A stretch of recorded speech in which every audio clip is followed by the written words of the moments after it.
Good morning, everybody. Today we're going to talk about the oligarchs, how they controlled the media and fear in the book 1984. There's several things that I noticed as I was going through the book.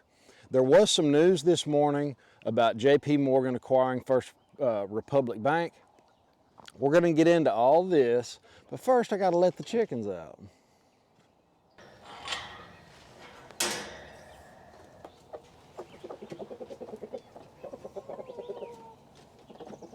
Come on, you dumb chickens.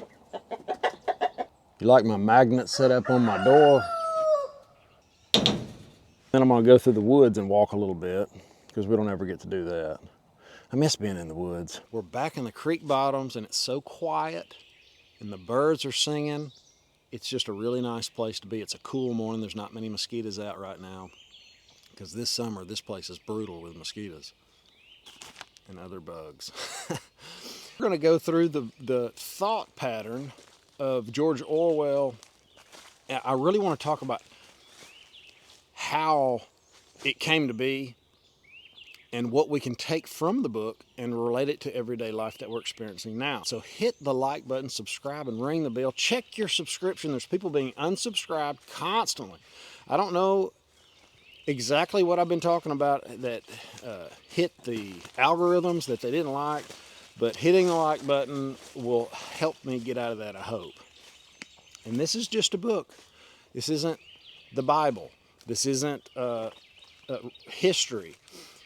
But the book was wrote after World War II, when that was fresh on everybody's mind.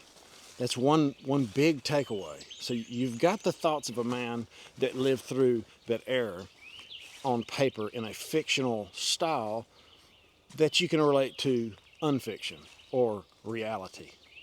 So let's get into it. I think I'll turn the camera around and kind of show you the scenery because you can't see how pretty it is with me in the way. Let's go. 1984. The book was seen in London as if it had been taken over by a totalitarian style government, where the oligarchs were controlling people's thoughts through media, propaganda, and fear. Based on Nazi and Soviet government. Now, I did already say this was post-World War II, but I think it's really important that we understand that. This was recent history to George Orwell. Food rationing was going on. The quality of the food was really poor. Everybody was in poverty, and there was no speech freedom. Now, I said that backwards for one reason, because I wanted to say this, AKA, no freedom of speech. And if there's one thing that's going on right now is the suppression of freedom to speak what is on your mind, or how you see things, or what's going on with the new virus, or anything that has to do with truth is being suppressed by the oligarchs. That's one takeaway we can make.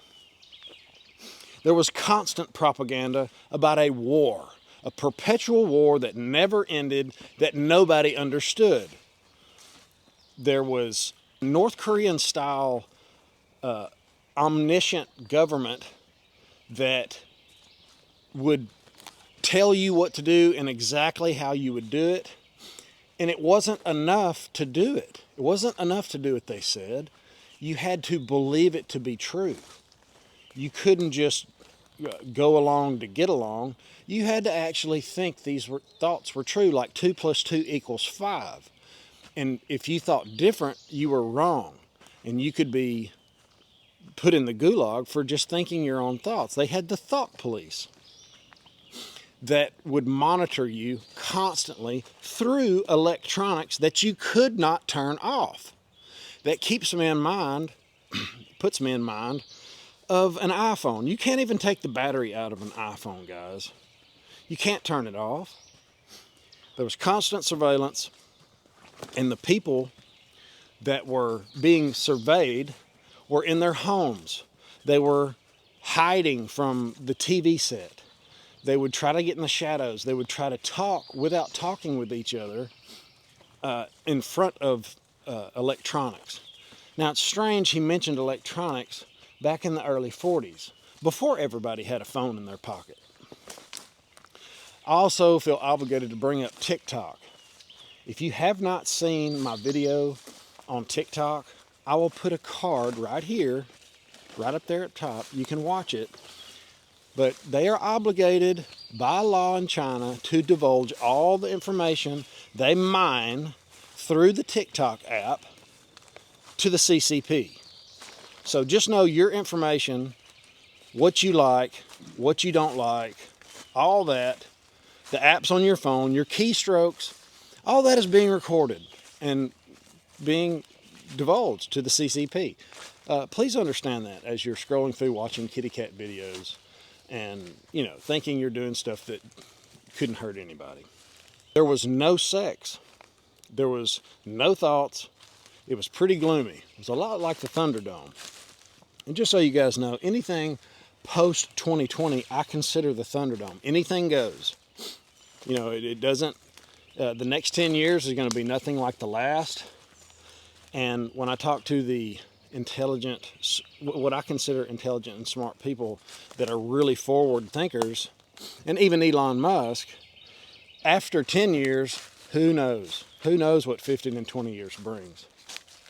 There was constant distraction keeping everybody busy. They had pep rallies. They had hate rallies. They had community service.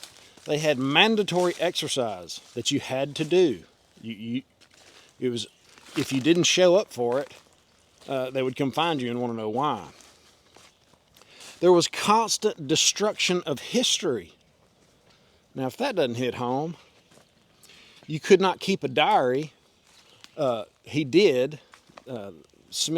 Winston did keep a diary, and it was a really big deal. You couldn't have your own thoughts. If you had a diary, you're writing down your own thoughts. You could not mention the word God. That was a ticket to the gulag. If God was in a rhyme or a riddle, you weren't even allowed to say it out loud. You went to a place called the Ministry of Love, was where they did all the torturing and just what you'd think. I don't really want to talk about the torture too much. But what I do want to talk about is how they came to the conclusion of who you were, what you thought, and if you needed to be re-educated or not. Now, I think I'm going to sit down right there on that log and get my butt all green and nasty and talk to you guys about the end of the book.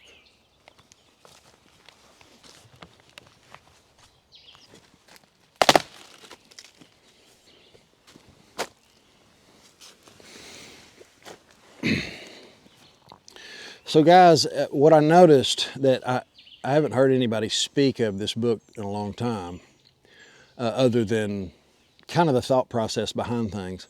And what they did that I found most interesting was they surveyed, they watched, and towards the end, if they started to see you thinking a certain way, they would set snares up for you. There was a man that betrayed Winston. I'm sorry, I didn't write down the names. This is just from memory.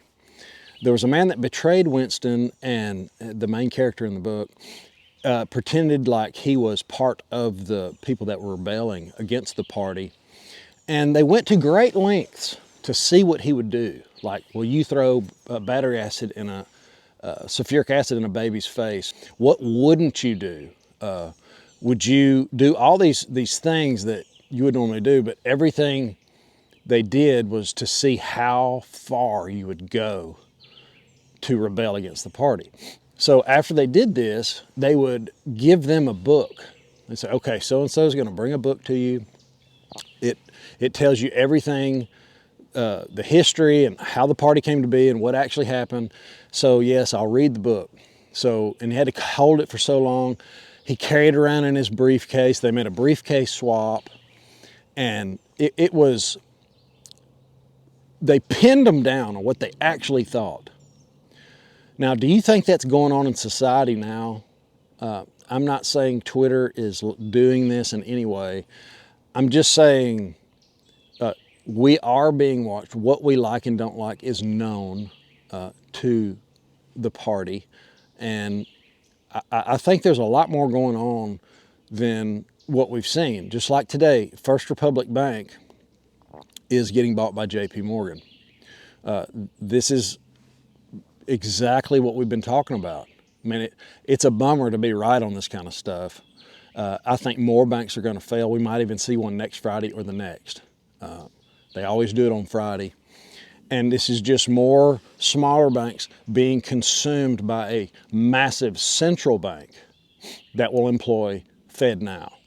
So now you'll be under surveillance with money that's tied to your credit score, your social credit score. When these cameras see you coming down the street, not only do they know how to market you because they analyze your face and put your face to what you're into, they know what you've done, who you've given to, what you make. Unreal. It's already going on in China. There's over 50,000 of these facial imaging cameras in China. The same people that make our electronics, the same people that make electronics that are around our military bases. The biggest takeaway is how they were able to really pin down what you thought. And then that's how they decided to torture you and bring you back to what they would call sane, because 2 + 2 = 4 was sanity, and there was none of that. It was 5, and you had to believe it to be 5 because the party said it, not because you were just wanting to get along. It was because you actually thought that way. The thought police was really eye-opening for me, and when you relate it to how the media is acting now, when they let Tucker Carlson go, that was a huge red flag for me. That was the #1 person I could count on to tell me the truth from Fox News. Legacy media is gone. And for everybody that's sending me stuff on Ninja Nation Report at gmail.com, I appreciate it. And I talk about a lot of stuff that comes on there, but there are some things I cannot touch. Please keep in mind, this is where the masses are. That's who we're trying to reach. We're trying to reach people that are not paying attention, that that think these bank failures are a normal thing. This is anything but. This is, and the problem is it's just getting started. Be careful on what you subscribe to, what you have on your phone. Be careful of what you say around or on certain platforms. I'm not saying don't say because you're scared.